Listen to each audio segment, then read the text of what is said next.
One of the most important parts of this, though, is the breakdown of the dissociation, the fragmentation, and the split character. And that's even picked up in the ad copy. Never forgetting that the mind control is in itself a kind of a temporary thing, and also never forgetting that these champions, the ones that are used, are expendable. That's why. None of them have any shelf life. And the first moment that something goes awry, they'll be deleted from concern or compromised, so that people think, oh, they're kooks, and then some other person comes, like Paul Simon said, another hero up the pop charts, you know. But again, the ad copy alone is telling you something about the split, schizoid nature of what's going on. This is coming in more and more, even in the videos that are used. We'll finish off by pulling back from the canvas again to remind ourselves how this all comes into being. Why is this cult using this power? I mean, we can't sit here and go into a huge story about, you know, the cognitive mind and the subconscious mind and whether or not even subliminal persuasion, you know, works or not. I have to keep it strictly about the fact that I don't want you to assume it, but I want you to research it, but to take on board the power that this kind of persuasion has. But also that power works two ways. They're using it on us, but we can return it. We can take the power back, because the moment that you are aware of what these people are doing, they only have a certain limited weaponry, by the way. It's very powerful, as you can see. And it is also ubiquitous. But the thing is that once you become aware of it, just your simple awareness, they've lost their power. That's it. It doesn't work on the person who knows what it is. Not in a contemptuous way, well, I think it's rubbish, so I don't listen to it. No, your mind is wide open. You have to have an empowered understanding of what they're doing and why they're doing it and how they're doing it. Know thine enemy, says the Bible, right? Very true. And know the weapons that the enemy is also using. But the moment that you do, you gain the psychic immunity that stops their power. That's it. It's psychological warfare. You can't raise up arms against these people. They're ready for you. It's too crazy. They know how that game works. But this is the way that you understand it. Once you've cracked the secret, you see, then you have the sword that cuts the Gordian knot of all the other complications. The point was made about symbolism by the Scottish historian Thomas Carlyle, who said that by symbols is man guided and commanded, made happy, made wretched. He everywhere finds himself surrounded with symbols, recognized as such or not recognized. And that is the loophole that this particular cult of sorcerers have used. I mean, it sounds bizarre, but there you have it. Who are these people? Well, they are ideologically, I would even go so far as to say biologically, but certainly ideologically connected, by the way, to ancient sorcerers of the ancient world, particularly a group known as the Medes, or at least the people who have plagiarized the knowledge of the Medes in the same way that the knowledge of the Druids and the Omanists was also plagiarized. But there's actually, the word Media comes from a group of people known as the Media, or the Medes, a very, very ancient group that was ensconced up in a place called Medea. Words like Medic and Medici comes from these terms. It's a place not far from Parthia or Persia. And these were the astrologers, the wise ones, the geomancers, the healers, the apothecaries that the kings of the world called on when you wanted to deal with your enemies, when you wanted to put the spell on them. The word Medea is found in mythology as a female. She was actually related physically to Circe in mythology, and she herself was a murderess and a hypnotist that hypnotized people with drugs. Go and study Medea, M-E-D-E-A, the goddess who hypnotized people using drugs to put them into complete delirium. She's actually related to Circe, another goddess known to turn men into pigs. Right? And now there was actually 6 tribes within, I have an article, this one, that you can look at, History of the Medes. It's just a compilation of information that I found on the Medes. There were 6 tribes of the Medes, and the most powerful of the tribes was called Magi. That's where the word comes from magician. Is actually the name of a tribe within the Median peoples, where the word magus comes from. And the word actually meant rich, powerful, high, intelligent, and it really represented men who are like the highest ones, the high men of the world, the ones overlooking, the ones who've got the great knowledge, the great teachers. And if you read this little article I put up there, I go into those 6 and give the names. They're Aryan. There's a lot of Arya tie in there. Another fascinating subject, the Medes. Their knowledge is what is behind the Holy Wood, right, which is very similar to Holy Rood, a place in Scotland run by the Templars. And I believe it's not that these Medes are still alive, but these great groups, whether they're Mithraic, Amonist, Druidic, Chaldean, whoever, Chaldean, their knowledge is what is being misused now. You see what I'm saying? Masonry, these organizations are corrupt because they're using sacred knowledge that was for the uplift of all people for a specific elite, for a specific purpose. The knowledge doesn't belong to them, but they're misusing it. This kind of knowledge knows things that we're not supposed to know. They took this route to use subversive symbolism to manipulate us because they understand the workings of the brain. They understand that there's 37 sensory inputs to the brain, not 5. Well, what's happening with those other senses? Well, didn't we hear R.D. Laing last time? Any so-called abnormal function or behavior or experience is now going to be considered a mark of insanity or dementia. Everything's going to be homogenized. So is our consensus reality. Don't anthropologists know that a habitat of an animal right outside its purview, that animals can be trained, their habitat can be changed on the periphery of their vision, that they haven't the faintest idea what's going on? But slowly the behavior of that animal will be changed because its habitat has been changed. Not all training, you see, is direct. Not all puppets are on strings.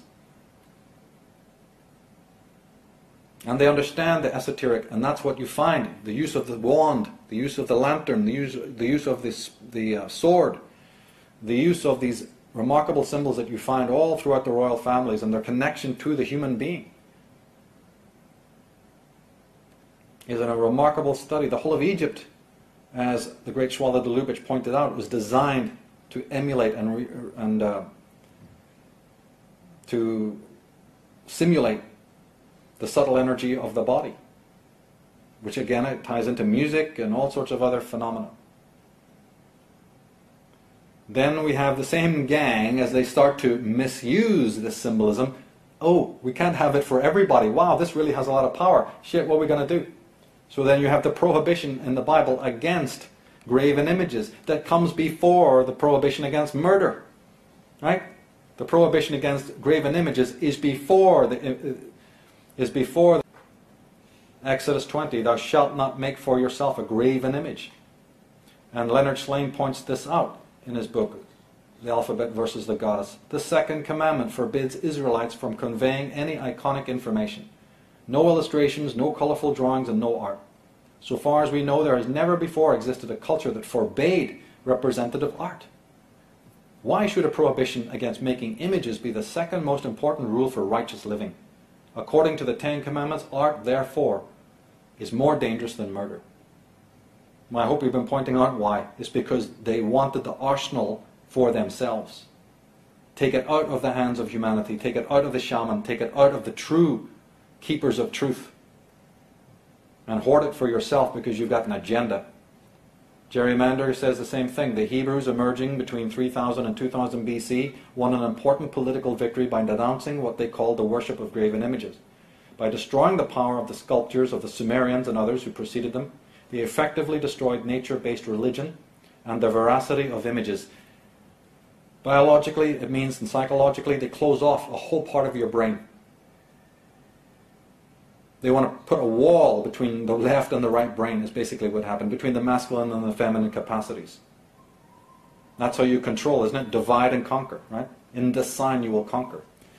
This made possible, he says, the substitution of an abstract, single, male, human, all-powerful God, because it was a sin to create any sculpture of it. It maintained its abstract nature. And so much can be said of this.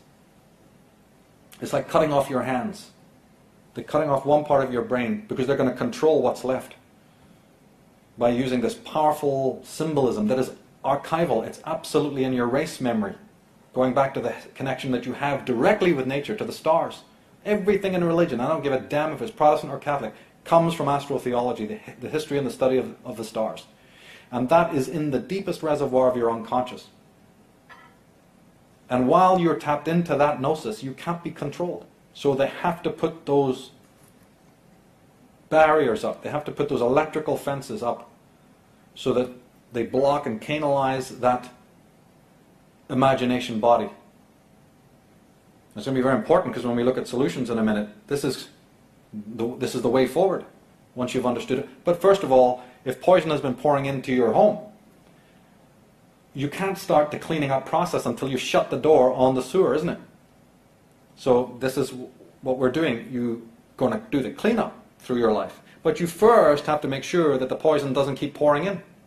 So the immunity that you get from understanding what these characters are up to immediately shuts down the process. You're completely onto it critically. That closes the door, and then the cleanup is even easier. There really are no other remedies. The great philosopher from Germany, Leibniz, it is a great source of error to believe that there is no perception in the soul besides those of which it is conscious. Before Freud, talking 1700s here, 18th century, already understood. Pascal even had spoken of the same things. Schopenhauer, about how the brain is just besieged with all of the stimuli. The opponents, as we said, they know what we're never supposed to know. Joseph Goebbels, the Nazi minister of propaganda, he said, this is the secret of propaganda. Those who are to be persuaded by it should be completely immersed in the ideas of the propaganda without ever noticing that they are immersed in it. Remember the comments of Edward Bernays, the modern mind controllers and persuaders? I'll leave you with this for this section by Alvin Boyd Kuhn. This incredible statement by Alvin Boyd Kuhn. Alvin Boyd Kuhn, by the way, was the prodigy of Gerald Massey, the great Scottish Egyptologist. And Alvin Boyd Kuhn says, hypnotism need not be induced by overt manipulation or by an operative. One can hypnotize oneself, and the agency can be a suggestion, a philosophy, a persuasion, a conviction, a belief, an infatuation, a book, a sermon, a piece of music, a personality, an addiction of any kind. Hold a conviction long enough, and it ends by holding you. Now we know it as obsession and what have you. If you really take this to the full extent of what he's saying, thinking itself is a primal addiction. We spoke before about Heidegger not even using the word consciousness to describe the thought of most people. And the idea is that over time, and I believe that's what we're seeing right now, is that because of this pestilence, and this is one of the things in the armory of the sorcerers, they knew that by purveying this for years and years and years, this slow drip feed method, that in the end, man would auto-hypnotize himself. Demons may lead you to the brink of the precipice, but they actually can't make you jump. You do that yourself out of fear, and then they have the last laugh. If you're out of your power, you're the victim of anything. A small breeze can topple an oak tree, if that oak tree is not properly rooted. Because in the psychic in the personality of human beings, it's a simple axiomatic fact of psychology that your psyche, in order to grow high, right, like a great tree, you must at the same time be sinking your roots deeply into the earth. And that means into yourself, into your own soil, into the soil of truth and reality. Otherwise you may grow very high, and then it's, what? Catastrophe. And when you fall, you don't just destroy yourself, you take half the forest with you.